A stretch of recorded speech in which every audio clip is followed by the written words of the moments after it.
Seferlerinden beri neler yaşadığını biliyorsunuz. Ta Alparslan zamanından, Melikşah zamanından, Kılıç Arslan zamanından yaşananları biliyoruz. Anadolu defalarca tarumar edildi. Daha sonra Osmanlı devrinde Nibolular, Mohaçlar, bilmem şunlar bunlar yine aynı şekilde. En nihayet ne oldu? Bunların Birinci Dünya Savaşı'nda Çanakkale'siyle hani ne diyor? Maske yırtılmasa hala bize afetti o yüz. Medeniyet dediğin kahpe, hakikat yüzsüz. Çanakkale'de o afetin maskesi yırtıldı, altından çirkin yüzü göründü diyor. O zamana kadar batı, batı diyenler batının gerçek yüzünü o zaman gördüler. Geçenlerde de Sayın Cumhurbaşkanımız bunu söyledi. Maskeli balo oynamayı bıraksınlar, gerçek yüzleriyle ortaya çıksınlar derken aslında bir bakıma Akif'in bu tespitini bize aktarmış oldu. Arkasından da ülkemizi bir daha bir işgal ettiler. Tepemize çıktılar, mallarımızı sömürdüler, bilmem insanlarımızı katlettiler, vurdular, kırdılar. Ondan sonra barış yaptık.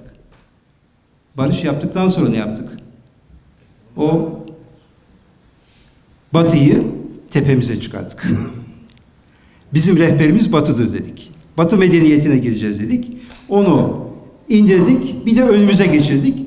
Rehber olarak onu önümüze koyduk ve onun peşinden gitmeye başladık. İşte gide gide bizi nasıl bir uçuruma sürüklemek istediklerini hepimiz 15 Temmuz'da bir kere daha gördük. Artık biz merkebin peşinde giden develer olmak istemiyoruz.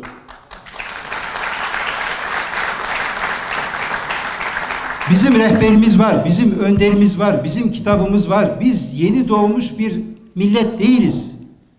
1481 yıldır Diyarbakır'dayız. Malazgirt'ten de 500 yıl önce.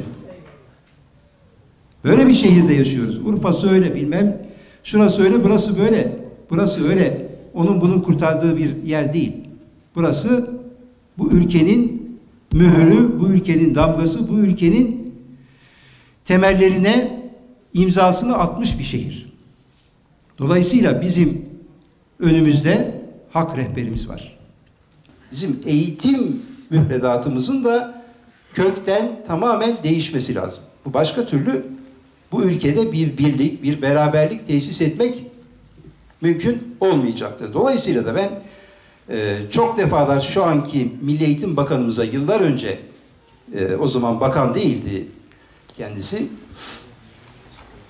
şunu söylemiştim İsmet Yılmaz beyefendiye.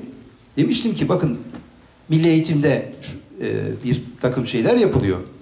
Ama mesela dedim bir Kürt edebiyatı ünitesi, dersi olsa edebiyat dersinin içerisinde neyimiz eksilir?